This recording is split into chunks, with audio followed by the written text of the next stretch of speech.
Buenos días, familia. Como cada mañana nos acercamos ante el Altísimo para agradecerle por la nueva oportunidad que nos da de recibir su aliento de vida. Les invito para que meditemos en su palabra.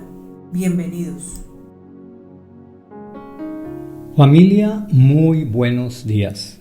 Nuevamente le damos gracias a Dios por darnos el privilegio de acercarnos en esta mañana para recibir de Él su aliento de vida. En esta mañana nuestra reflexión, nuestra meditación, tiene que ver con lo que dice el Evangelio según San Marcos capítulo 11, versículo 9. Los que iban adelante y los que iban atrás gritaban: ¡Viva el Salvador! Bendito el que viene en el nombre del Señor. Bueno, familia, hoy vamos a hablar sobre la entrada triunfal de Jesús a Jerusalén. Prácticamente es la última semana de Jesús hombre en la tierra. Para algunos es una tradición, una costumbre. Para el pueblo cristiano es la conmemoración de la obra más grande del amor de Dios por la humanidad, como lo dice Juan 3:16. Porque de tal manera amó Dios al mundo, que envió a su Hijo unigénito, para que todo aquel que en él cree no se pierda, mas tenga vida eterna. Yo les invito entonces para que leamos el Evangelio según San Marcos, capítulo 11, a partir del versículo 1. Mientras Jesús y los discípulos se acercaban a Jerusalén, llegaron a las ciudades de Betfagé y Betania, en el monte de los Olivos. Jesús mandó a dos de ellos que se adelantaran. Vayan a la aldea que está allí, les dijo.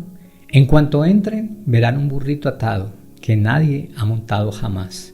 Desátenlo y tráiganlo aquí.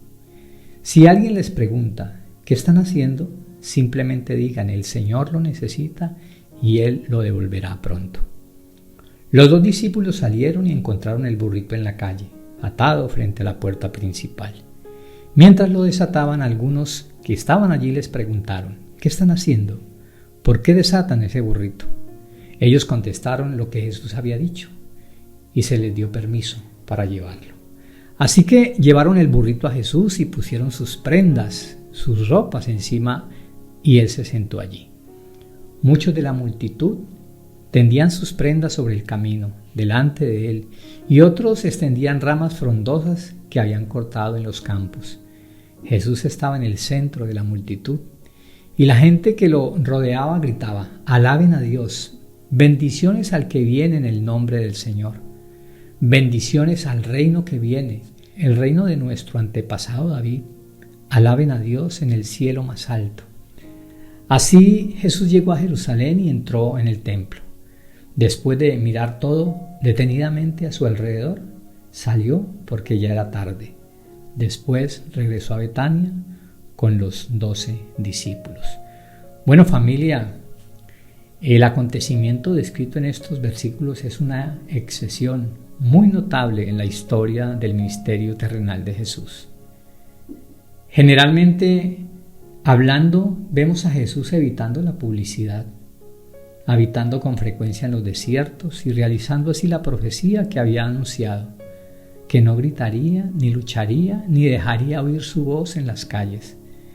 En este caso, solo en este, parece que nuestro Señor abandona su carácter privado y deliberadamente hace fijar en Él la atención pública. Hace una entrada pública en Jerusalén al frente de sus discípulos. Entra voluntariamente cabalgando en la ciudad, rodeado de una gran muchedumbre que gritaba: Hosana, Hosana, como cuando el rey David volvía en triunfo a su palacio, según lo describe el segundo libro de Samuel, capítulo 19, versículo 40. Todo esto también tuvo lugar en una época en que millares de judíos se reunían en todas partes en Jerusalén para celebrar la Pascua. Bien podemos creer que la santa ciudad resonó con las nuevas de la llegada de nuestro Señor. Es probable que no hubo una casa en Jerusalén en que no se supiese la entrada del profeta de Nazaret, y en aquella noche se hablase de este acontecimiento en toda la ciudad. Familia, recordemos siempre estas cosas al leer esta parte de la historia de nuestro Señor. Por algo es que se relata 4 veces en el Nuevo Testamento esta entrada en Jerusalén. Familia, es evidente que tiene por objeto que los cristianos estudien con especial atención la escena de la vida terrestre de Jesús. Observemos en primer lugar, Jesús hizo intencionalmente este último acto en su vida. Vino a morir a Jerusalén y quiso que toda Jerusalén lo supiese. Cuando enseñaba su doctrina, no hablaba regularmente sino con sus discípulos. Cuando decía sus parábolas, no se dirigía frecuentemente sino a una multitud de galileos pobres e ignorantes. Cuando hacía sus milagros, era generalmente en Capernaum o en la tierra de Zabulón y la tierra de Nectalí. Pero cuando llegó el momento en que debía morir, hizo su entrada pública, triunfal en Jerusalén. Llamó hacia él la atención de los gobernadores, de los sacerdotes y de los ancianos, los escribas, los griegos y los romanos. Sabía que iba a verificarse el acontecimiento más portentoso que había tenido lugar en este mundo. El Hijo Eterno de Dios iba a sufrir por los hombres pecadores. El gran Cordero Pascual iba a ser sacrificado. La gran expiación iba a realizarse. Por tanto, ordenó que su muerte fuese un grado eminentemente público. Arregló las cosas de manera que todos los ojos en Jerusalén se fijasen en él y que cuando muriera presenciaran su muerte muchos testigos. Y aquí una prueba más de la importancia indecible de la muerte de Cristo. Conservemos como un tesoro sus palabras, tratemos de imitar su santa vida, apreciemos en lo que vale su intercesión y deseemos con ansia su segunda venida. Pero no olvidemos que su muerte en la cruz es el hecho de que corona todo lo que de Jesucristo sabemos. De esa muerte provienen todas nuestras esperanzas. Sin ella no podríamos asentar nuestras plantas en nada sólido.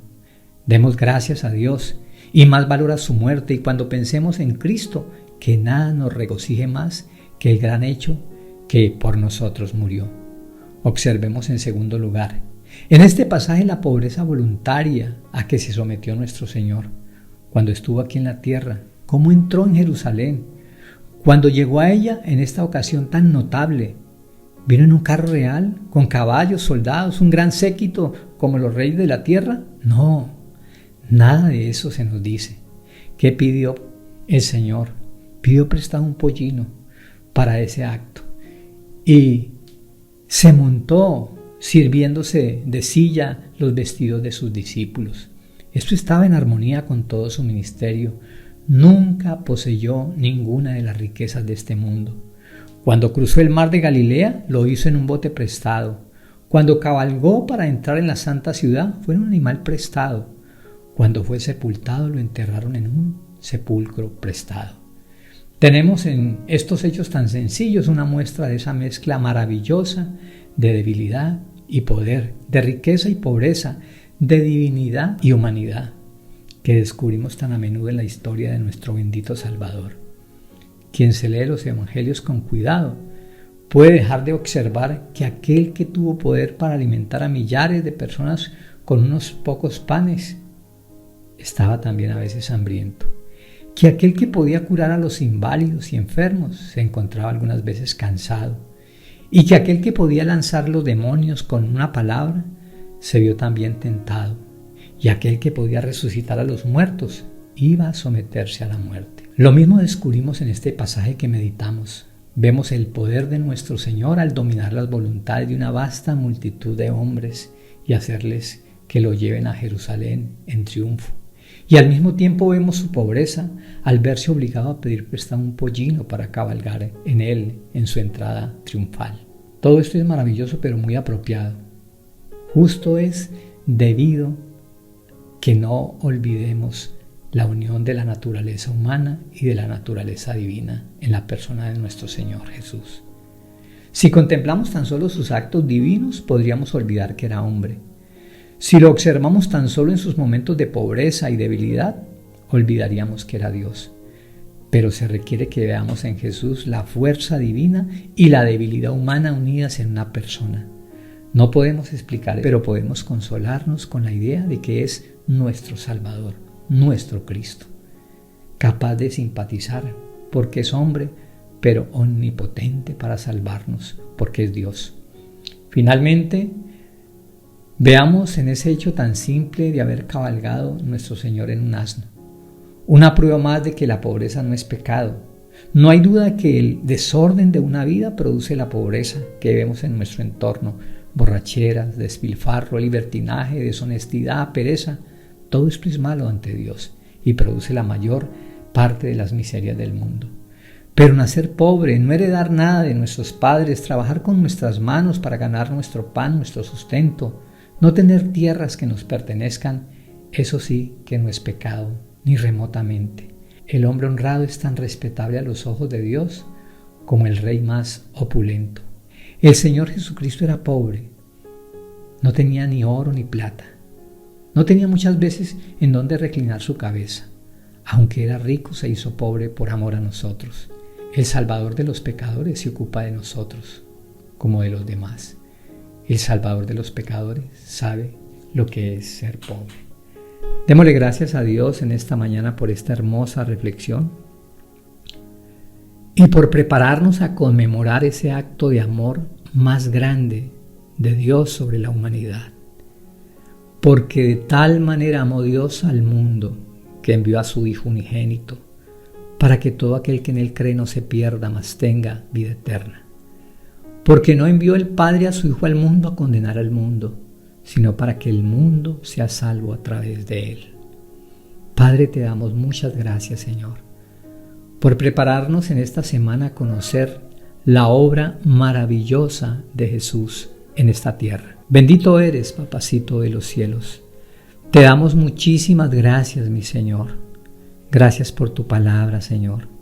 Gracias por permitirnos entender el propósito de la venida de tu Hijo a este mundo. Él vino a buscar y a salvar lo que estaba perdido. Gracias, Papacito de los cielos. Bendito eres por enviar a tu Hijo a rescatarnos de nuestra vana manera de vivir. Bendito eres por la humildad, por el amor, por la entrega, por todo lo que Él hizo y ofreció por nuestras vidas. Bendito eres, Padrecito amado. Y tú que estás allí, que hasta el día de hoy no estás seguro de tu salvación, que hasta el día de hoy seguramente no le has entregado tu vida, tu corazón a Jesús.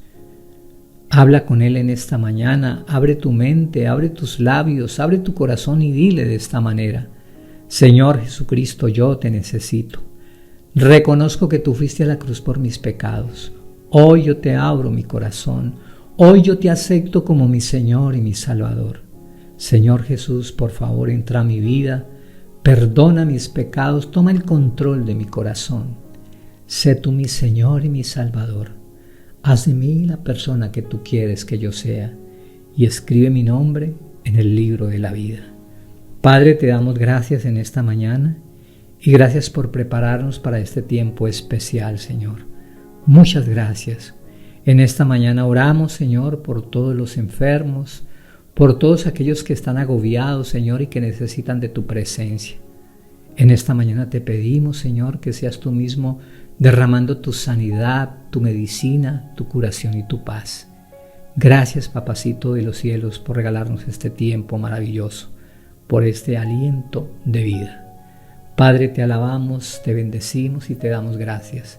En el nombre que es sobre todo nombre, de tu Hijo Jesucristo, y en el poder de tu Santo Espíritu, con acción de gracias, mi Señor, te estamos orando.